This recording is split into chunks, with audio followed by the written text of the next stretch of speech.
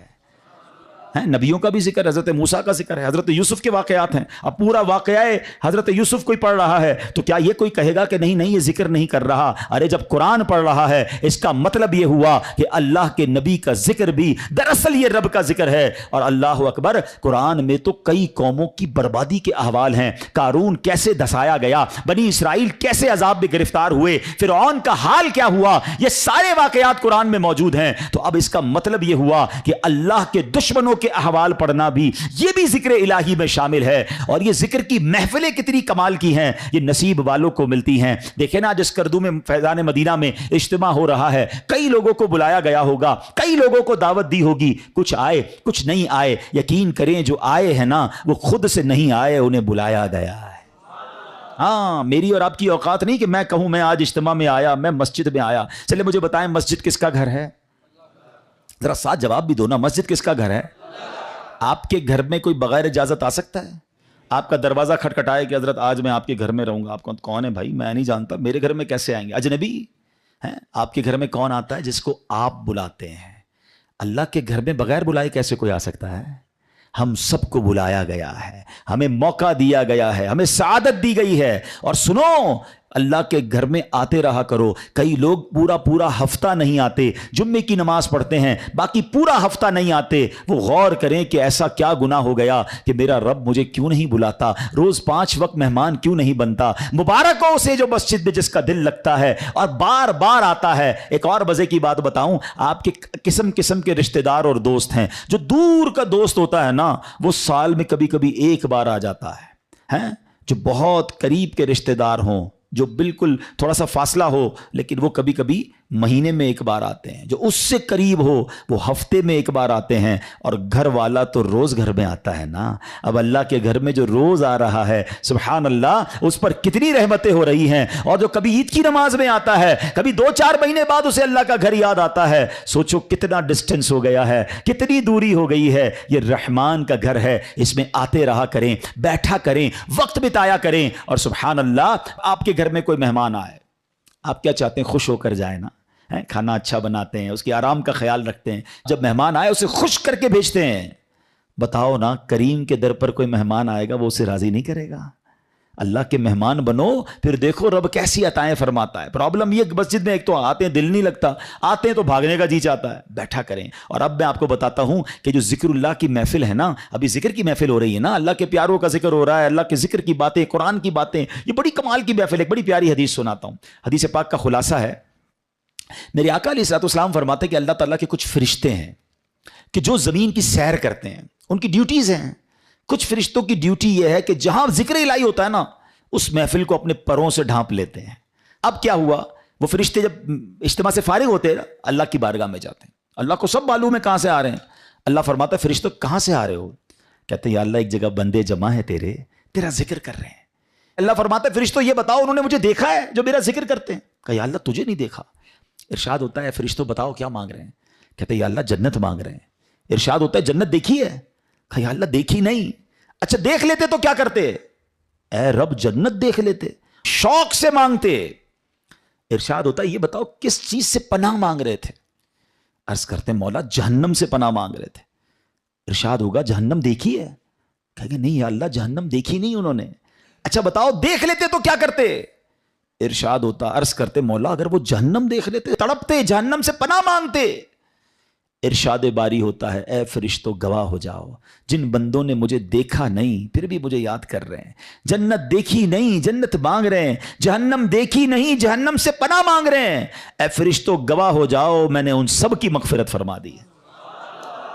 اب مزے کی بات، فرشتے کہتے ہیں یا اللہ ان میں ایک بندہ ایسا بھی بیٹھا تھا جو تیرا ذکر کرنے نہیں آیا تھا. ہو سکتا ہے ہمارے پاس بھی ایسا کوئی بھائی آیا ہو جس کا آنے کا ارادہ نہ ہو، دوست پکڑ کے لے آؤ، چلو یار تھوڑی دیر کے لیے پھر بعد میں کہیں اور چلے جائیں گے، نیت ذکر کی نہیں ویسے ہی آ گیا. فرشتے کہتے ہیں مولا ایک بندہ ایسا ہے جو تیرا ذکر کرنے نہیں آیا تھا. اللہ فرماتا ہے اے میرے فرشتوں یہ وہ مجلس ہے، یہ وہ محفل ہے جس کے ہم نشین محروم نہیں ہوتے، میں نے اس کی بھی مغفرت فرما دی ہے. اللہ کرے کہ اجتماع ہم سب کی مغفرت کا ذریعہ بنے. فرشتے جا کر بتائیں اللہ کو کہ مولا تیرے بندے بیٹھے ایک جگہ پر گناہ گار ہے، تیرے گھر میں تو بیٹھ کر تجھے یاد کر رہے ہیں، مانتے ہیں گناہ گار ہیں مولا، مگر تیرے سوا کون بخشنے والا ہے. جہنم سے پناہ مانگتے ہیں مولا تجھ سے، تیری جنت کا تجھ سے سوال کرتے. اللہ بڑا کریم ہے. ایسے اجتماعات میں، ایسی محفلوں میں، ذکر کی محفلوں میں آیا کیجئے. یہ بڑی کمال، کسی کی برکت ہمیں مل جاتی ہے. ہم تو گناہ گار ہیں نا، مگر اتنے بڑے مجمع میں کوئی تو اللہ کا نیک بندہ ہوتا ہے نا. کیا معلوم اس پر برس رہی ہے، مجھ پر بھی برس جائے گی. اس پر رحمت، دیکھیں نا بارش برستی تو سب پہ برستی ہے نا، رحمت کی بارش برسے گی تو کچھ چھینٹے مجھ پر بھی تو گریں گے نا. برستا نہیں دیکھ کر ابر رحمت، بدوں پر بھی برسا دے برسانے والے. مگر آج حال برا پتہ ہے کیا ہے، لوگ اس طرح کی محفلوں میں تو نہیں آتے، بری محفلوں میں بڑے شوق سے جاتے ہیں. کہیں شراب کی محفل، کہیں جوئے کی محفل، کہیں بے حیائی کی محفل. اچھا جب ان کو کہو کہ بھائی نہ جاؤ، یہ نوجوان بیٹھے ہیں، تو وہ کہتے ہیں میں کون سا شراب پیتا ہوں، میں تو صرف بیٹھتا ہوں. میں کون سا جوا کھیلتا ہوں، میں تو بیٹھتا ہوں. نہیں میرے پیارے اسلامی بھائی، جہاں لعنت برس رہی ہے وہاں بیٹھ رہے ہیں. پچھلے دنوں کووڈ آیا تھا نا، کووڈ وائرس نے ہم سب کو ایک چیز سکھائی تھی کہ جہاں وائرس ہو اس سے دور رہو، سوشل ڈسٹینس. ہاتھ نہیں ملاتے تھے یار اپنوں سے. کمال ہے، جراثیم نہ لگ جائے اس لیے ملتے نہیں تھے. کوئی گناہ نہ لگ جائے، کوئی بری عادت نہ لگ جائے، اللہ کا نافرمان نہ ہو جاؤں، کیوں ڈسٹینس نہیں کرتے برے لوگوں سے. عقل مند لوگ بیٹھے ہیں، اگر کسی عمارت میں گراؤنڈ فلور پر آگ لگ جائے تو کیا فرسٹ اور سیکنڈ فلور والے آرام سے بیٹھیں گے یار نیچے لگی ہے میں تو اوپر ہوں؟ کیا کریں گے؟ فوراً بلڈنگ خالی کریں گے نا، یار یہ اوپر بھی آ سکتی ہے. آس پاس کے گھر بھی خالی کرا لیے جاتے ہیں. وائے؟ کیوں؟ کہ یار آگ لگی ہے بچنا، دور ہو جاؤ. جہاں جہنم کی آگ لگی ہے وہاں بیٹھے اور آپ کو پرواہ ہی نہیں ہے کہ یار میں اس کی وجہ سے برا بن سکتا ہوں. بچپن سے جملہ آپ نے سنا ہوگا، اچھے کی صحبت تجھے اچھا بنا دے گی، برے کی صحبت تجھے برا بنا دے گی. لیکن بری صحبتیں مزہ بڑی دیتی ہیں. لوگ کہتے ہیں یار بڑا مزہ آتا ہے، ہم بیٹھتے ہیں، ہم غلط کام نہیں کرتے. آپ یقین کریں یہ بری صحبتیں ہی ہیں جو بندے کو برباد کرتی ہیں. کسی بھی جواری، کسی بھی شرابی، کسی بھی قاتل، کسی بھی چور ہیں، کسی بھی منشیات کا استعمال کرنے والے سے پوچھ لیں کہ یہ عادت کہاں سے ملی ہے. 99.99 بلکہ 100% آپ کو جواب یہی ملے گا کہ یار دوست برے مل گئے تھے انہوں نے لگا دیا. کوئی آ کے یہ نہیں بتائے گا کہ یار ایک دن برتھ ڈے تھی، میری سالگرہ تھی اور ابو نے لا کے چرس کی سگریٹ دی تھی، بیٹا پی لو، یا پستول لو جا کے چوری شروع کرو. ماں باپ نہیں، گھر سے نہیں ملتی بری عادتیں، برے دوستوں سے ملتی ہیں. تو جب ساری دنیا کے برے لوگ بنے ہی دوستوں سے ہیں، اور میں برا دوست چھوڑتا نہیں، کہتا نہیں میں بڑا طاقتور، مجھے کچھ نہیں ہوگا، آج نہیں ہوگا کل ہو جائے گا. برے کی صحبت دل پر اثر ڈالتی ہے. خوبصورت شعر ہے نا، بھلے بندے دی صحبت یاروں، جویں دکان اتاراں، سودا بھاوے ملے نہ لئیے، ہلے آن ہزاراں. کہتے بھلے بندے کی صحبت ایسی ہے جیسے عطر والے کی دکان. خرچہ کرو نہ کرو خوشبو فری میں مل جاتی ہے. جب بھی عطر کی دکان میں جائیں خوشبو، پہلے تو خوشبو ہی آ جاتی ہے اور پھر اس کے بعد چھوٹا موٹا سیمپل بھی فری میں آ جاتا ہے. کوئی پیسے خرچ نہیں ہوئے، فائدہ ہوا. یہ بھلے بندے کی صحبت ہے کہ نیک کی صحبت میں بیٹھو گے نا، کچھ ملے نہ ملے گناہ سے تو بچ رہے ہیں. جو اس پر رحمت برس رہی ہے مجھ پر بھی 2 چھینٹے برس جائیں گے. تو اچھی صحبت آلویز بینیفیشل ہے. مگر آگے کیا کہتے ہیں؟ برے بندے دی صحبت یاروں، جویں دکان لوہاراں، کپڑے پاویں کچھ کنج پئیے، چنگا پین ہزاراں. کہتے برے بندے کی صحبت ایسی جیسے لوہار کی دکان. لوہار کی دکان میں جائیں تو کیا ہوگا؟ کپڑے کتنے بھی بچا لو، کوئی نہ کوئی چنگاری سوراخ کر دے گی. اچھا سوراخ نہیں کرے گی تو بدبو تو ہو ہی جائے گی کپڑے میں، کیونکہ دھواں بڑا نکلتا ہے. تو یہی برے بندے کی صحبت ہے. تمہارے اعمال، کردار کو وہ بکھیر دے گی، خراب کر سکتی ہے. تو اپنی صحبتوں کو چینج کیجئے، ذکر الہی کی کثرت کیجئے۔ ذکر الہی دلوں کو صاف کرتا ہے۔ کئی لوگ کہتے چین نہیں ہے، سکون نہیں ہے، ٹینشن بڑی ہے۔ اب بتاؤ کوئی سکون شراب میں ڈھونڈتا ہے، معاذ اللہ کوئی بری محفلوں میں ڈھونڈ رہا ہے، آؤ قرآن سے پوچھتے ہیں، اے رب کے کلام ہمیں بتا سکون کہاں ہے؟ قرآن فرماتا ہے الا بذکر اللہ تطمئن القلوب، بے شک اللہ کے ذکر میں دلوں کا چین ہے۔ تو کرے نا ذکر، چین سکون، آپ ریلیکس ہو جائیں گے۔ مگر جو زبان ذکر ہی نہیں کر رہی، کہہ رہی ٹینشن بھی دور نہیں ہو رہے۔ بھائی دل مجھے کس نے بنایا ہے ذرا بتائیے، کس نے بنایا؟ دل کس نے بنایا؟ سکون کون بتائے گا کہاں سے ملے گا؟ جس نے بنایا وہ بتائے گا نا۔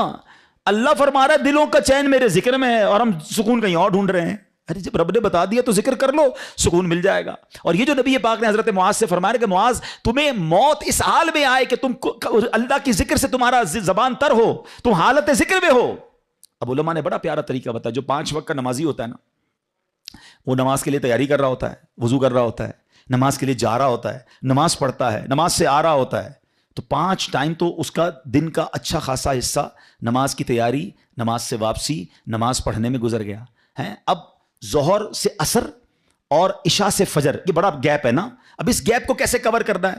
تو علماء فرماتے ہیں کہ اس میں مزید اللہ پاک کا ذکر کر لے۔ صبح فجر سے لے کے ظہر میں بھی بڑا گیپ ہے، تو فجر کے بعد اللہ توفیق دے تو اشراق چاش پڑھ لے۔ اچھا، ہر نماز کے بعد تسبیح فاطمہ پڑھے، 33 بار سبحان اللہ، 33 بار الحمدللہ، 34 بار اللہ اکبر، تو یہ بھی کچھ اللہ کا ذکر ہو گیا۔ اللہ توفیق دے تو رات سونے سے پہلے صلاۃ التوبہ پڑھ لے، سورہ ملک کی تلاوت کر لے، اللہ اور توفیق دے تو تہجد کی نماز اٹھ کے پڑھ لے۔ تو کبھی نہ کبھی، یعنی ہر تھوڑی دیر بعد میرا عمل ذکر الہی سے ہے، تسبیح ہاتھ میں ہو، درود پاک پڑھ لے، سبحان اللہ۔ اب یہ وہ عمل ہیں کہ بندہ اگر ان اعمال میں رہے گا تو سچ بتاؤ اس بندے کا جب موت کا وقت آئے گا تو کتنا بڑا چانس ہے کہ کسی نہ کسی موقع پہ ذکر ہی کر رہا ہوگا، نعت سن رہا ہے، تلاوت سن رہا ہے، خود تلاوت کر رہا ہے، اجتماع میں بیٹھا ہے، درس دے رہا ہے، درس سن رہا ہے، نماز پڑھ رہا ہے، ذکر کر رہا ہے، مارکیٹ میں گیا ہے، نوکری بھی کر رہا ہے، کاروبار بھی کر رہا ہے، تو وہاں بھی اللہ کا ذکر زبان پر جاری ہے۔ ارے کام تو ہاتھ سے کرتے ہیں نا، کیا ذکر الہی نہیں کر سکتے؟ مسلمانوں کی خیر خواہی کریں، مسلمانوں کی بھلائی والے کام کریں، حلال کمانا بھی عبادت ہے، تو کہیں نہ کہیں عبادت میں مصروف ہوگا، جب بھی موت آئے گی انشاءاللہ اچھے حالت میں آ جائے گی۔ علماء فرماتے بندہ جس حال میں مرے گا نا اسی حال میں اٹھایا جائے گا۔ تمنا کیا ہے ہماری؟ اے اللہ ہمیں سجدے والی موت دے دے، اور وہ سجدہ بھی کاش مسجد نبوی والا ہو، مدینے والا ہو، کلمے والی موت ملے، درود والی موت ملے۔ اچھی موت کس کو چانس ملے گا؟ جو روز نماز پڑھتا ہوگا نا، جو پورے دن میں نماز ہی نہیں پڑھ رہا اور معاذ اللہ جھوٹ بول رہا ہے، گالیاں نکال رہا ہے، شرابیوں کی محفل میں بیٹھ رہا ہے، فلمیں ڈرامے دیکھ رہا ہے، موبائل پہ بھی بے حیائی دیکھ رہا ہے، بتاؤ کتنا بڑا چانس ہے کہ جب ملک الموت آئیں گے تو وہ اسی حالت میں مر جائے گا، اور اسی حالت میں مرنے والے کو اسی حالت میں اٹھایا جائے گا۔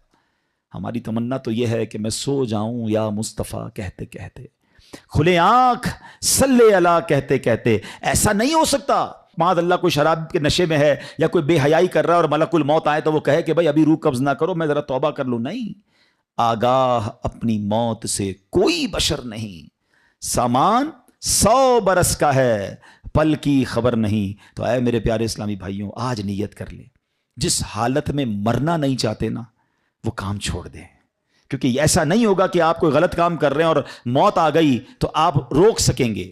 تو اب آپ ڈیسائیڈ کر لیں کہ کس حالت میں مرنا ہے اور کس حالت میں نہیں مرنا۔ جس حالت میں نہیں مرنا نا، فارمولا سمپل یہ ہے کہ وہ کام چھوڑ دیں کہ یار موت تو اس وقت بھی آ سکتی ہے، اور جس حالت میں مرنا چاہتے ہیں وہ کام بڑھا دیں۔ اللہ اللہ، ذکر الہی، نمازیں، درود، تلاوت، اچھی محفلیں، بری صحبتوں کو چھوڑیں۔ اور اب آخر میں ایک بڑی خوبصورت حدیث پاک، معراج کی رات میرے آقا علیہ السلام نے عرش کے نور میں ایک لپٹا ہوا ہاتھ بھی دیکھا۔ میں نے پوچھا من ھذا ام ملکا، کیا کوئی یہ فرشتہ ہے اللہ کے عرش کے نور میں لپٹا ہوا، اتنا بڑا مقام؟ کہا گیا نہیں۔ آقا فرماتے انبی، کوئی نبی ہے؟ سوچے کتنا بڑا مقام ہوگا کہ نبی پاک سوال کیا کر رہے ہیں جبریل امین سے، کوئی فرشتہ ہے، کوئی نبی ہے ایسے مقام پر؟ تو کہا کہ نہیں۔ میں نے کہا من ہوا؟ آقا فرماتے ہیں علیہ الصلوۃ والسلام، میں نے پوچھا پھر یہ کون ہے؟ ارشاد ہوا حضور یہ وہ شخص ہے جس کے اندر 3 عادتیں تھیں۔ سچ بتاؤ، میں ابھی عادتیں نہیں بتاتا ہوں، اگر اتنا بڑا مقام ملنا ہے تو کچھ بھی ہو 3 عادتیں اپنا لینی چاہیے نہیں اپنا لینی چاہیے؟ خود بتاؤ یار، پھر تو جو بھی کر لیں گے بھائی، اتنا بڑا ہی نہ۔ اب کام کیا ہے؟ زیادہ مشکل نہیں ہے۔ فرمایا اس کی 3 صفات تھی۔ نمبر 1، اس کی زبان ہمیشہ ذکر اللہ سے تر رہتی تھی۔ زبان تر کر لو نا یار. اللہ اللہ اللہ سبحان اللہ اللہ اکبر لا الہ. فضول باتیں کم کرتے. نمبر 2، اس کا دل مسجد کی طرف لگا رہتا تھا. مسجد سے نکلنے کے بعد پھر بھی دل چاہتا مسجد میں جاؤں. پتہ ہے علماء کیا فرماتے ہیں؟ کسی کے اگر ایمان کو چیک کرنا ہے نا کتنا مضبوط ہے، یہ چیک کرو کہ اس کا مسجد سے تعلق کتنا مضبوط ہے. زیادہ مسجد میں آتا ہے، سکون سے بیٹھتا ہے، سمجھ لو ایمان مضبوط ہے. اور مسجد میں دل ہی نہیں لگتا، بھاگتا ہے مسجد سے، تو سمجھ لو کہ ایمان میں کمزوری کہیں نہیں آ گئی ہو. ایک اور بڑی پیاری مثال دی گئی. فرمایا مومن مسجد میں ایسے ہوتا ہے جیسے پانی کے اندر مچھلی، فش ان دا واٹر. اب اپنے آپ سے چیک کریں، جو مجھے مدنی چینل پر سوشل میڈیا پہ سن رہے ہیں وہ بھی چیک کریں کہ مسجد میں جا کر سکون ملتا ہے یا بے چینی بے کلی شروع ہو جاتی کہ یار کب ختم ہوگا، کب نکلیں گے، باہر نکلنے کو جی چاہتا ہے. تو چیک کرو دل میں پرابلم تو نہیں ہو گئی. مجھے اللہ کے گھر میں سکون نہیں آ رہا. ارے اس سے بڑھ کر سکون کی جگہ کون سی ہوگی؟ رحمان کے گھر میں آ گیا ہوں، رحمتیں برس رہی ہیں، کہتے ہیں امان میں آ گیا ہوں، اب کوئی ٹینشن نہیں. اللہ کے گھر میں ہوں نا، اسی نے سنبھالنا ہے، اسی نے بچانا ہے، اسی نے بخشنا ہے، میری پرابلم بھی اسی نے سالو کرنی ہے. مگر پرابلم یہ ہے کہ دنیا داروں کے گھر میں سکون ملتا ہے، اللہ کے گھر میں سکون نہیں ملتا. تیسرے نمبر پہ اس بندے کی صفات کیا تھیں؟ فرمایا اس کی وجہ سے کبھی اس کے والدین کو برا بھلا نہیں کہا گیا. ہائے ہائے کتنا پیارا میرا دین ہے. زندگی میرے بھائیوں ایسے گزارنا کہ میری وجہ سے، آپ کی وجہ سے ہمارے ماں باپ کو کوئی برا نہ کہے کہ یار یہ کیسا بیٹا ہے، ایسا ہوتا ہے، ایسی تربیت کی ان کے ماں باپ نے، گالیاں نکالتا ہے، لڑائی جھگڑے کرتا ہے، سب کو ستاتا ہے.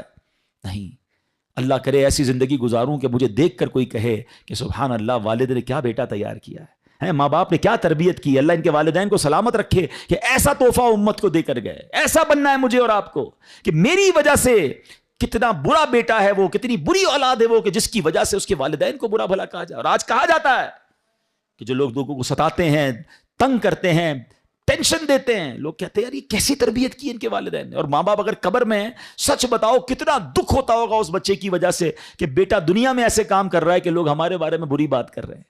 ارے میں تو اپنے ماں باپ کے لیے دعاؤں کا سبب بنوں، لوگ مجھے دیکھ کر میرے ماں باپ کو دعائیں دیں، کتنی روح خوش ہوگی ان کی کہ سبحان اللہ میرا بیٹا میری بیٹی ایسی کہ اسے دیکھ کر لوگ ماں باپ کو قبرستان جاتے ہیں. ایسے بھی دیکھے ہم نے ماشاءاللہ ایسے علماء اور ایسے نیک لوگ کہ جنہوں نے ایسے دین کے کام کیے کہ لوگ ان کی خدمات کو دیکھ کر ان کے والدین کی قبر پر جا کر دعا کرتے ہیں.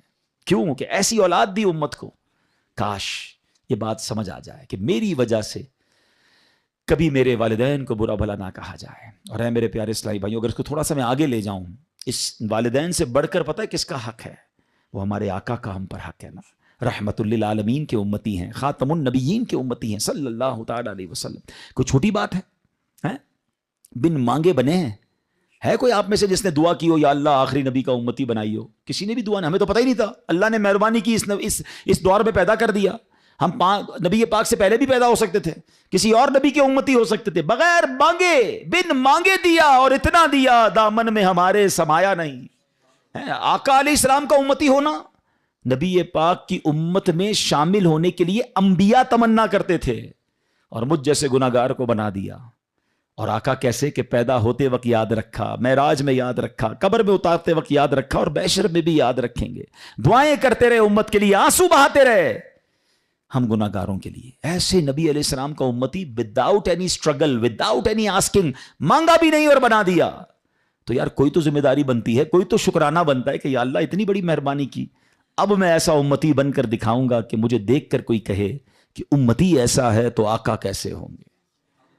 مزہ یہ ہے نا کہ مجھے دیکھ کر کوئی کہے کہ امتی ایسا سچا، اس کے نبی کیسے سچے ہوں گے. اگر مسلمان ایسا ہے تو اسلام کتنا پیارا مذہب ہوگا. غیر مسلم مجھے دیکھیں تو کہیں یار کہ مسلمان ایسا ہوتا ہے تو پھر مذہب کیسا ہوگا. چلو کلمہ پڑھ کر مسلمان ہوتے ہیں، مگر سچ بتائیں آج کیا حال ہے. آج مسلمان کو دیکھ کر لوگ اسلام کو برا بھلا کہہ رہے ہیں. تو آج ہم نے سنا نا کہ نور میں لپٹے ہوئے شخص میں جو وصف تھا وہ یہ تھا کہ اس کی وجہ سے دنیا میں اس کے ماں باپ کو برا نہیں کہا جاتا تھا. بتاؤ اس مسلمان کا کیا حال ہوگا جس کی وجہ سے اسلام کو برا بھلا کہا جا رہا ہے، جس کی وجہ سے معاذ اللہ لوگ نبی پاک علیہ السلام کے بارے میں بات کرتے ہیں. ارے میرا کردار ایسا ہو کہ میرا دشمن بھی دیکھ کر کہے کہ یار امتی ایسا ہے تو آقا کیسے ہوں گے. آؤ نا یہ نیت کرتے ہیں کہ یار اب زندگی ایسی گزاروں گا کہ انشاءاللہ میری ذات سے اسلام کا نام روشن ہوگا، میری ذات سے انشاءاللہ اسلام کا نام برباد نہیں ہوگا. اور بالکل اسی طرح یہ وطن بھی اللہ نے بڑی نعمت دی ہے، یہ بھی نیت کر لو کہ میری وجہ سے میرے وطن کا نام بھی خراب نہیں ہوگا۔ بڑی تکلیف ہوتی ہے یار جب لوگ پاکستان کے خلاف بات کرتے ہیں۔ ہم نے دیکھا ہے، بیرون ملک جاتا ہوں اور وہاں جا کر جب بتاتے ہیں نا کہ فراڈ کے کاموں میں، چیٹنگ کے کاموں میں، منشیات کے کاموں میں، دھوکے کے اور بہت سارے کاموں میں پاکستانی ملوث ہیں، پکڑے جاتے ہیں، جیل میں جاتے ہیں، ان کی وجہ سے ویزا مشکل ہو جاتے ہیں، ان کی وجہ سے دنیا بھر کے پاکستانیوں کو پرابلم آتی ہے، کسی ویزا پہ جاتے ہیں وہاں جا کے بھیک مانگتے ہیں۔ بڑی تکلیف ہوتی ہے یار کہ یار ہمارے وطن کے چند لوگوں کی وجہ سے پورا وطن بدنام ہو گیا۔ اور پاکستان میں بھی یہی حال ہے، لوگ ملاوٹ کرتے ہیں، لوگ جھوٹ بولتے ہیں، ڈر لگتا ہے مسلمان کو امانت دیتے میں، ڈر لگتا ہے کہ پتہ نہیں واپس دے گا کہ نہیں، ادھار مال دوں گا پیسے آئیں گے کہ نہیں آئیں گے۔ تف نہیں ہے یار، اس نبی کا امتی ہوں کہ جس کو کفار بھی امین اور صادق کہتے تھے، صادق اور امین آقا کا امتی ہو کر امانت دار نہیں ہے، لوگ ڈرتے ہیں ہم سے کام کرنے میں۔ کیسا امتی ہوں؟ منہ نہیں دکھانا نبی پاک کو قیامت کے دن؟ ارے ایسے بنو نا کہ لوگ کہیں کہ یار اس کی زبان ختم، اس نے کہہ دیا فنش، یہ نبی پاک کا سچا امتی ہے۔ کیا یہ میری اور آپ کی ذمہ داری نہیں بنتی ہے؟ آج ہمارے وطن کی پروڈکٹ لوگ نہیں خریدتے، بلکہ ہم خود اپنے وطن کی یا مسلمان ملک کی دوائی لینے میں ڈر رہے ہوتے ہیں کہ یار پتہ نہیں ملاوٹ نہ ہو، باہر سے منگوا لو۔ یہ اتنا بڑا چانٹا ہے ہمارے منہ پر کہ مسلمان تو ایسا نہیں تھا، اسلام تو یہ نہیں تھا۔ میرے آقا نے تو کیا فرما، من غش فلیس منا، جو دھوکہ دے وہ ہم میں سے نہیں۔ اور آج ایسا لگتا ہے ہر بندہ ریڈی بیٹھا ہے دھوکہ کے لیے، ٹھیلے والے سے لے کر، رکشے والے سے لے کر، ہوٹل والے سے لے کر، ریسٹورنٹ والے سے لے کر، جس کو جب موقع ملا دھوکہ دینا ہے۔ کیا کر رہے ہو یار؟ تھوڑے پیسے، ان پیسوں کا کیا کرو گے جو حرام سے آئیں گے؟ تکلیف کتنی ملتی ہے اس مسلمان کو جس کو دھوکہ ملتا ہے، اور اللہ کتنا ناراض ہوتا ہے۔ اللہ کرے کہ دل میں اتر جائے میری بات۔ آئیے، کیوں کہ نبی پاک سے انشاءاللہ بروز قیامت ملاقات ہونی ہے انشاءاللہ۔ تمنا ہے نا، ملنا ہے نا، تو ملیں گے تو کچھ تو ہو دکھانے کے لیے۔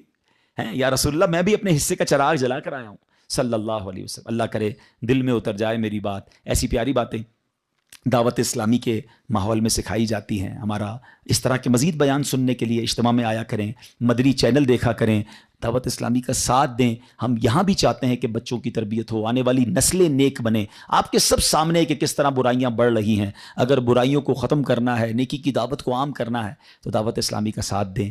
اللہ مجھے اور آپ کو اپنی دعوت اسلامی کا بھرپور ساتھ دینے کی توفیق عطا فرمائے، آمین بجاہ النبی الامین صلی اللہ تعالی علیہ وسلم۔ صلو علی الحبیب۔ الحمدللہ رب العالمین، والصلاة والسلام علی خاتم النبیین۔ اللہم ربنا آتنا فی الدنیا حسنۃ وفی الآخرۃ حسنۃ وقنا عذاب النار، وقنا عذاب القبر، وقنا عذاب الحشر، وقنا حساب المیزان۔ اللہم اعنی علی ذکرک وشکرک وحسن عبادتک۔ اے رب کریم، ہم سب کا جمع ہونا اپنی بارگاہ میں قبول فرما، ہم سب کے تمام صغیرہ کبیرہ گناہوں کو معاف فرما، ہماری، ہمارے ماں باپ کی، نبی پاک علیہ السلام کی ساری امت کی بخشش فرما۔ اے اللہ ہمیں نیک بنا دے، پرہیزگار بنا دے، والدین کا فرما بردار اور سچا عاشق رسول بنا دے۔ اے کریم، اے کریم، تیرے خزانوں میں کمی نہیں، ہماری دنیا بھی اچھی کر دے، ہماری آخرت بھی اچھی کر دے۔ اے اللہ، اے کریم مولا، ہم آج اس اجتماع میں آئے ہیں، ہمارے دلوں کو بدل دے، ہمیں نیکی کا جذبہ عطا فرما، ہمیں ذکر الہی کرنے والی، تیرا ذکر کرنے والی زبان عطا فرما، درود پڑھنے والی زبان عطا فرما، فضول باتوں سے ہماری جان چھڑا دے، بری صحبتوں سے ہماری جان چھڑا دے، ہمیں اچھی اور نیک صحبتیں عطا فرما۔ اے اللہ ہماری، ہمارے ماں باپ کی، پیارے آقا علیہ الصلوۃ والسلام کی ساری امت کی بخشش فرما۔ اے اللہ جتنے بیمار ہیں انہیں شفا عطا فرما، قرض داروں کے قرضے اتر جائیں، بے اولادوں کو نیک اور صالح اولاد عطا فرما۔ اے اللہ روٹھوں کو منا دے، بچھڑوں کو ملا دے۔ اے کریم، جتنے ہاتھ اٹھے ہیں تو سب کے نام بھی جانتا ہے، کام بھی جانتا ہے، سب کی بگڑی بنا دے۔ اے اللہ ہمیں جلدی جلدی مکہ مدینے کی بعد اب حاضری نصیب فرما، جو مشکلیں ہیں، جو پریشانیاں ہیں، اپنے کرم سے دور فرما۔ ربنا تقبل منا انک انت السمیع العلیم وتب علینا یا مولانا انک انت التواب الرحیم، ببرکۃ ان اللہ وملائکتہ یصلون علی النبی یا ایھا الذین آمنوا صلوا علیہ وسلموا تسلیما۔ صلی اللہ علی النبی الامی وآلہ صلی اللہ علیہ وسلم، صلاۃ و سلاما علیک یا سیدی یا رسول اللہ۔ جب دم واپسی ہو یا اللہ، سامنے ہو روضہ رسول اللہ، اور لب پہ ہو لا الہ الا اللہ محمد الرسول اللہ۔